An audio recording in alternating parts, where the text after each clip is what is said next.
shouldn't America not be for sale?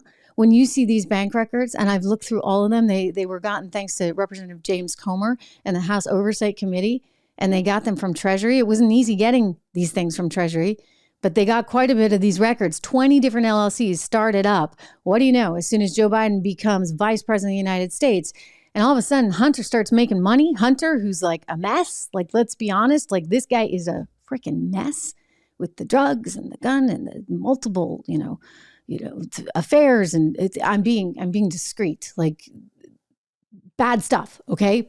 Bad stuff, bad guy. And he's now suddenly getting millions of dollars. Like, how does that happen? Duh. And what's amazing to me is that there's this media that's so willing to excuse it.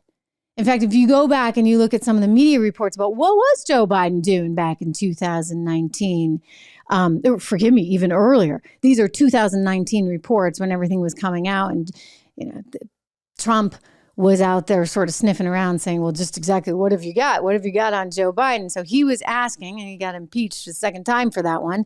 He's asking about that. That comes out, and you know what? He was right in some ways. I mean, maybe he wasn't the right one to have been doing that. I might have put my opposition research team on that and stayed out of it. But gosh, I mean, what was Joe Biden doing? What was Hunter Biden doing? Was this a pay-to-play scheme? I mean, it certainly seems like it, right? I want you to hear this little bit. This is somebody who's a presidential historian, and he went on to MSNBC. And when he first starts talking, gosh, I could have sworn he was talking about Biden until they start showing pictures of former President Trump. But just listen to what he's saying here about the corruption. I mean, it strikes me that the corruption is all on one side. When in history have we ever seen anyone use the presidency in this way to make money, to let members of his family make money, to try to elevate his profile, to help himself later on, thoroughly in sync, just as you're saying, Chris, with this idea that he is running for the presidency largely so that if he gets elected, he can try to destroy the Justice Department, as he's pledged to do, and destroy our rule of law and intimidate people who he thinks have wronged him throughout his life, and particularly in this episode. I'll say with the greatest understatement I can possibly use that this may not have been exactly what the founders of our country intended the presidency to be used for.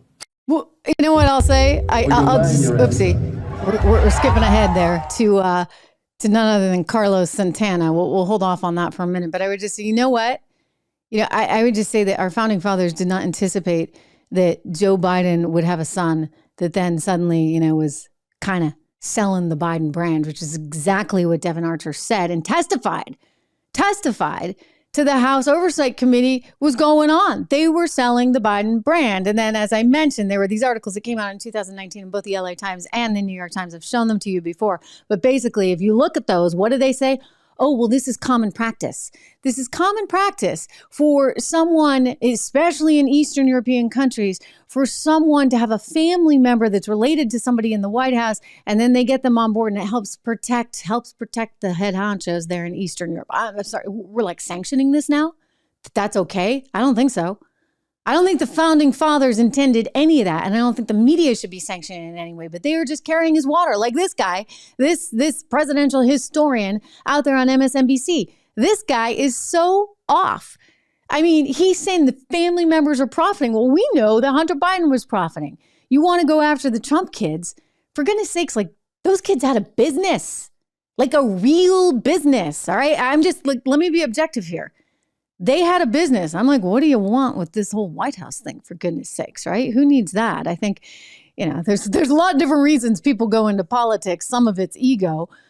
And it used to be kind of prestigious and nice to be the president of the United States. And, they've made sure over the last, I guess you can go back to Clinton, that office got certainly sullied in many, quite literally, many ways. And so it's still, people want to be president. And Donald Trump was willing to take that on. But his kids, like they had a business, a business that was doing very well. They didn't need that. In fact, if anything, I'd say they definitely didn't need that because it was actually in some ways rather negative for them. Now, maybe Kushner got a deal over in Saudi Arabia, maybe a little bit more money because of connections he made through Donald Trump.